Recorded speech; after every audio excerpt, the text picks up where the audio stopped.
उत्तराखंड के स्वास्थ्य एवं उच्च शिक्षा मंत्री डॉक्टर धन सिंह रावत ने पत्रकारों से वार्ता करते हुए कहा कि उत्तराखंड राज्य अब केवल पर्यटक स्थल नहीं बल्कि शिक्षा और स्वास्थ्य का राष्ट्रीय व अंतर्राष्ट्रीय केंद्र बनने की दिशा में तेजी से आगे बढ़ रहा है। उन्होंने बताया कि प्रदेश में 22,000 से अधिक स्कूलों में 37 लाख छात्र पढ़ रहे हैं और इस साल विश्वविद्यालयों की संख्या 40 हो जाएगी। राज्य सरकार का लक्ष्य है कि विश्वविद्यालयों को वैश्विक रैंकिंग में लाया जाए और व्यावसायिक शिक्षा के जरिए छात्रों को रोजगार से जोड़ा जाए। स्वास्थ्य सेवाओं में भी क्रांति लाने की तैयारी है। 17 सितंबर से 2 अक्टूबर तक राज्य में 225 स्थानों पर रक्तदान शिविर और 7500 ग्राम सभाओं में स्वास्थ्य शिविर आयोजित होंगे। लक्ष्य है कि 25 लाख लोग लाभान्वित हों। साथ ही 2026 तक पिथौरागढ़ और उधम सिंह नगर में नए मेडिकल कॉलेज खुलेंगे। एक बड़ा अभियान हम चला रहे हैं। अभी 17 तारीख को देश के प्रधानमंत्री जी का जन्मदिन है, मोदी जी का, 17 सितंबर को, और 2 अक्टूबर को गांधी जयंती है। इन 15 दिन में हम पूरे स्टेट में 225 स्थानों में मेगा ब्लड डोनेशन के कैंप लगा रहे हैं और हमारा प्रयास ये है कि 1 लाख लोग इसमें ब्लड डोनेशन करेंगे और 4 लाख नौजवान रजिस्ट्रेशन करेंगे। साथ में हम इन 15 दिनों में जो 7,500 ग्राम सभाएँ पूरे उत्तराखंड की है, हर ग्राम सभा में एक स्वास्थ्य शिविर लगा रहे हैं और उस शिविर में लोगों की जांचें फ्री होंगी, उनकी दवाइयाँ वहाँ पे फ्री दी जाएंगी, डॉक्टर प्रत्येक गांव में जाएंगे और ये भी रिकॉर्ड है कि 25 लाख लोगों को उन स्वास्थ्य मेलों में लाने का हम प्रयास कर रहे हैं।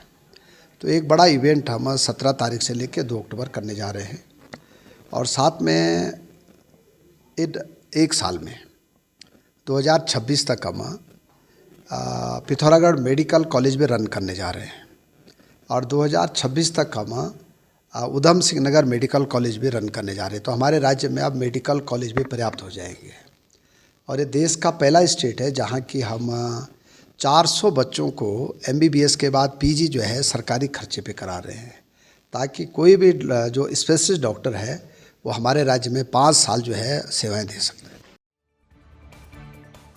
नगर पालिका क्षेत्र के अंतर्गत बहने वाले खकरा और एठा नाले को अब चौड़ा कर पक्का बनाया जाएगा। मुख्यमंत्री पुष्कर सिंह धामी ने पूर्व में इन नालों को कवर्ड कर उनके ऊपर आवागमन की सुविधा उपलब्ध कराने की घोषणा की थी। इस दिशा में अब ठोस कदम उठाए जा रहे हैं। सिंचाई विभाग खटीमा के अपर अभियंता आनंद सिंह नेगी ने बताया कि पिछले वर्ष 7 और 8 जुलाई को खटीमा क्षेत्र में आई बाढ़ ने भारी नुकसान पहुंचाया था। इस अनुभव को देखते हुए विभाग ने नालों को कवर्ड करने की योजना में बदलाव कर दिया है। अब खकरा और एठा नाले का चौड़ीकरण किया जाएगा और दोनों तटबंधों को पक्का किया जाएगा। ये जो पूर्व में माननीय मुख्यमंत्री जी घोषणा के अंतर्गत एठा और खकरा नाले को पक्का कर उसको कवर कर और वेंडिंग जोन बनाने का प्रस्ताव था, जिस पे कंसल्टेंट द्वारा कार्य किया जा रहा था। विगत वर्ष 7-8 जुलाई को जो बाढ़ आई थी उसके द्वारा पूरे शहर में बहुत ज़्यादा नुकसान हुआ था। घरों में 3-3, 4-4 फुट पानी भर गया था। तो उसके लिए कंसल्टेंट 2 कंसल्टेंट से राय ली गई थी। तो उनके द्वारा बताया गया कि इन नालों को कवर हम नहीं कर सकते। कवर करेंगे तो आने वाले समय में और खटीमा की स्थिति, कभी बाढ़ आई इसी प्रकार पुनरावृत्ति हुई तो बहुत दिक्कत हो जाएगी। तो इसीलिए फिर माननीय मुख्यमंत्री जी के संज्ञान में सारी बातें लाई गई और अवगत कराया गया। तो अब नाले का नाम से योजना का नाम चेंज करके उन नालों को पक्का करने का कार्य माननीय मुख्यमंत्री घोषणा के अंतर्गत एठा और खकरा नाले को चौड़ा कर पक्का करने का कार्यक्रम में DPR हमारी लगभग तैयार हो गई है और 2-3 दिन में उच्च अधिकारियों के पास भेज दी जाएगी और जैसे ही शासन में प्रस्तुत होंगी और शासन स्तर पर जब भी बजट शीघ्र प्रयास करेंगे कि शीघ्र बजट उपलब्ध हो और खारिज कराया जाए। शासन स्तर पर उम्मीद है कि 2 महीने के अंदर हमारी स्वीकृति मिल जाएगी तो हम कार्य शुरू कर पाएंगे। मसूरी में 7वां श्री गणपति महोत्सव श्रद्धा, उल्लास और भक्ति के माहौल में शुरू हुआ। इस मौके पर उत्तराखंड सरकार के कैबिनेट मंत्री और मसूरी विधायक गणेश जोशी ने विशेष रूप से भाग लिया और भगवान गणेश की विधिवत पूजा अर्चना की। मंत्री ने प्रदेश और देश के सुख समृद्धि की मंगल कामना की। श्री गणेश उत्सव सेवा समिति मसूरी द्वारा मंत्री गणेश जोशी को शॉल उड़ाकर और पुष्प गुच्छ भेंट कर स्वागत किया गया। समिति ने बताया कि यह आयोजन पिछले 7 वर्षों से लगातार भक्ति और उत्साह के साथ मनाया जा रहा है। मंत्री जोशी ने प्रदेश में हाल की प्राकृतिक आपदाओं का जिक्र करते हुए प्रार्थना की कि संकट मोचन गणेश उत्तराखंड को आपदाओं से मुक्ति दिलाएं। महोत्सव के दौरान 3 दिनों तक भजन कीर्तन, जागरण और सांस्कृतिक कार्यक्रम होंगे। पूरे देश के अंदर गणेशोत्सव की तैयारी चल रही है और आज सनातन धर्म मंदिर में गणेशोत्सव मंदिर समिति द्वारा इसकी स्थापना की गई है और मैं सौभाग्यशाली हूँ कि मुझे भी यहाँ पर आने का मौका मिला है। कहा जाता है कि हम किसी भी देवी देवता की पूजा करते हैं तो सबसे पहले हम भगवान गणेश की पूजा करते हैं। गणेश जी को विघ्न का हरने वाला बताया गया है और इस अवसर पर मैं भगवान गणेश से प्रार्थना करता हूं कि हमारे देश में, हमारे प्रदेश में जितने विघ्न आ रहे हैं, आज पूरा देश आपदा से जूझ रहा है, जगह जगह आपदा आई है, कई लोग उसमें दिवंगत हुए हैं।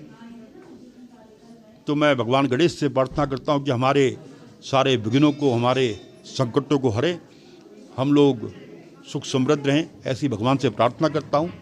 और इस आयोजन के लिए इस समिति के एक एक पदाधिकारी का, उसके सदस्य का अपनी ओर से आभार व्यक्त करता हूं।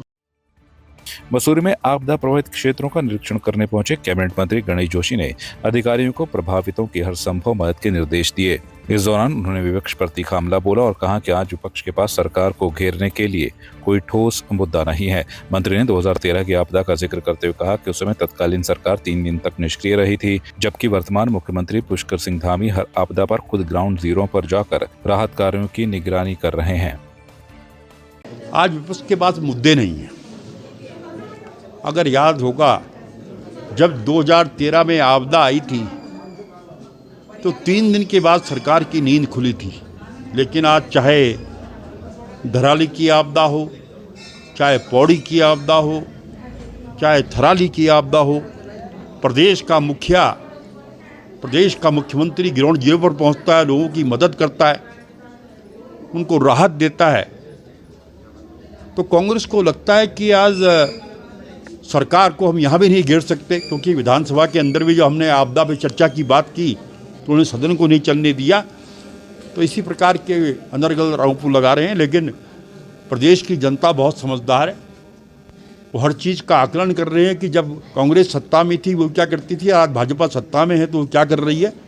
तो आने वाले समय में उसका हिसाब किताब भी इनसे करेगी। आपकी इस पर क्या राय है, हमें कमेंट कर जरूर बताएं। इसके साथ ही आप हमारे YouTube चैनल को सब्सक्राइब कीजिए। आप हमें Facebook, Instagram, Twitter पर फॉलो भी कर सकते हैं और संवाद 365 के साथ एक क्लिक में जुड़ने के लिए डाउनलोड कीजिए संवाद 365 ऐप।